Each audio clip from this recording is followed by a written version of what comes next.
1776, une année clé pour le monde libre. C'est une année dans laquelle vont se produire des événements majeurs, comme on le voit ici, la déclaration d'indépendance américaine, mais également la publication de La richesse des nations d'Adam Smith, et enfin un certain nombre d'événements en France, nous allons le voir tout de suite. Le premier événement majeur, c'est la disgrâce de Turgot. Turgot qui avait été nommé contrôleur général des finances, c'est-à-dire ministre des Finances par Louis XVI, et qui a tenté des réformes majeures. D'abord, mettre fin aux dépenses somptuaires de la monarchie et mettre fin au monopole, c'est-à-dire à ces privilèges qui étaient accordés à beaucoup d'aristocrates. Deuxièmement, les 6 édits. Donc il a publié des édits pour abolir d'abord les jurandes. Les jurandes, c'était des monopoles, des corporations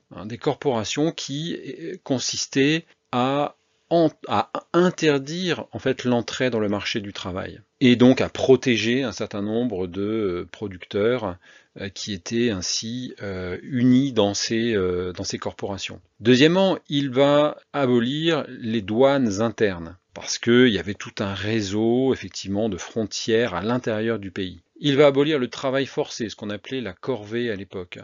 Et enfin, il va rétablir la tolérance religieuse, notamment vis-à-vis des protestants. Malheureusement, l'envolée des prix du blé suite à une mauvaise récolte va faire porter le soupçon sur les réformes de Turgot. Mais surtout, il va se heurter à la colère des nobles qui vont tenter de défendre leurs privilèges et Turgot va préférer démissionner en mai 1776. Mais sa chute a mis fin à la première expérience en France d'une économie de libre marché. Le second événement, cette même année, eh bien, c'est la publication d'un chef-d'œuvre du philosophe Étienne Bonneau de Condillac. Ce chef-d'œuvre s'intitule Le commerce et le gouvernement. Et il s'agit sans doute d'un des plus magnifiques plaidoyers en faveur du libre-échange et de la liberté individuelle. Le commerce et le gouvernement, donc ce petit traité de philosophie de Condillac, contient ce qui sera appelé plus tard une théorie de la subjectivité de la valeur, et ce qui lui vaudra tous les éloges des économistes autrichiens, à commencer par Karl Menger au XIXe siècle. Alors dans ce traité, Condillac prend en fait la suite de Turgot. Il doit beaucoup à la pensée de Turgot, mais il apporte peut-être un peu de clarté aussi dans la théorie de la valeur, en expliquant que la valeur réside dans l'intérêt que chacun trouve dans l'échange. La valeur des choses, écrit-il, est fondée sur leur utilité, ou ce qui revient au même, sur le besoin que nous en avons, ou sur l'usage que nous pouvons en faire. Et Condillac ajoute, une chose n'a pas de valeur parce qu'elle coûte, comme on le suppose, mais elle coûte parce qu'elle a une valeur. Et ça, c'est toute la différence avec la théorie de la valeur travail, qui sera développée par les Anglais, par Adam Smith, puis par Karl Marx, qui va suivre l'école anglaise. Un autre événement, c'est la publication, donc en 1776 toujours, d'un livre intitulé Common Sense par Thomas Paine. Thomas Paine est un Anglais qui vit en Amérique. Et ce livre est un virulent pamphlet contre la monarchie anglaise, dans lequel Thomas Paine plaide pour l'indépendance des colons américains. Donc Paine va argumenter d'abord que la société civile existe avant le gouvernement. Autrement dit, la société civile émerge naturellement, spontanément, et elle a des besoins, et donc elle va répondre naturellement elle-même à ses besoins en créant des institutions. Elle n'a pas besoin d'attendre qu'un gouvernement fasse tout à sa place. Deuxième point, la monarchie est un système politique dépassé et despotique.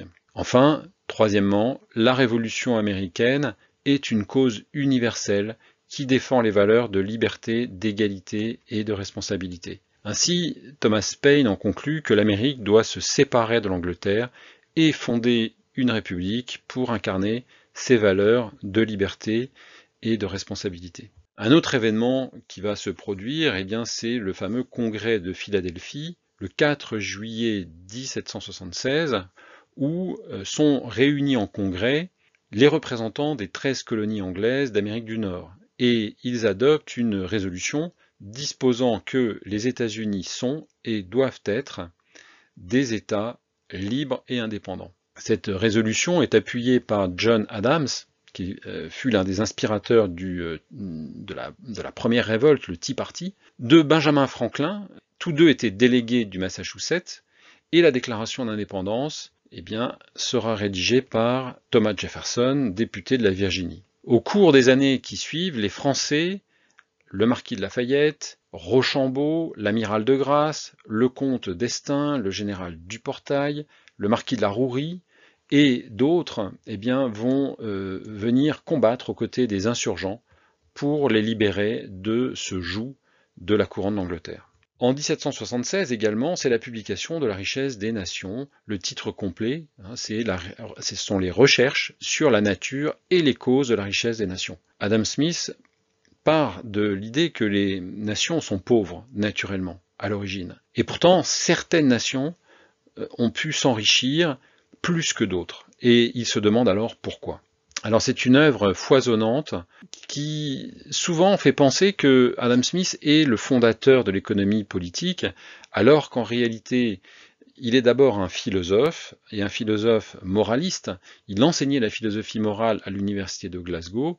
D'autre part, il n'est pas le père de l'économie moderne, les physiocrates l'étaient bien avant lui. Mais on a retenu quelque chose de plus pertinent de cette œuvre, c'est la fameuse main invisible. Et cette main invisible, elle illustre l'idée que la concurrence libre dans un marché libre conduit à une allocation efficace des ressources et à une maximisation du bien-être général. En effet, l'idée d'Adam Smith, c'est que en cherchant à satisfaire leurs propres intérêts, les individus sont incités à se surpasser et à rechercher le maximum d'efficacité dans leur action.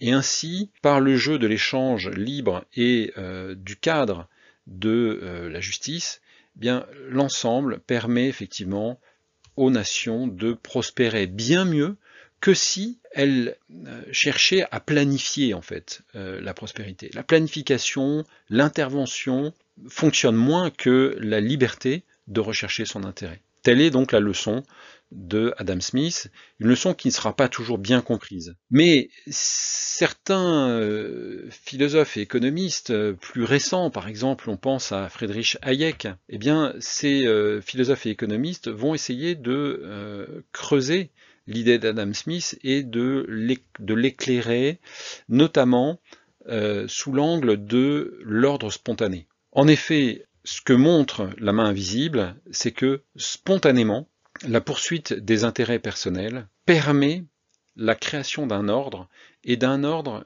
qui est plus efficient, qui est plus bénéfique pour le bien-être qu'un ordre construit. En fait, ce que nous dit Hayek, c'est que l'ordre spontané, auto-organisé, c'est-à-dire par le libre jeu des règles du marché, cet ordre est meilleur, il est plus désirable, plus souhaitable qu'un ordre construit, c'est-à-dire qui serait imposé d'en haut par le pouvoir politique.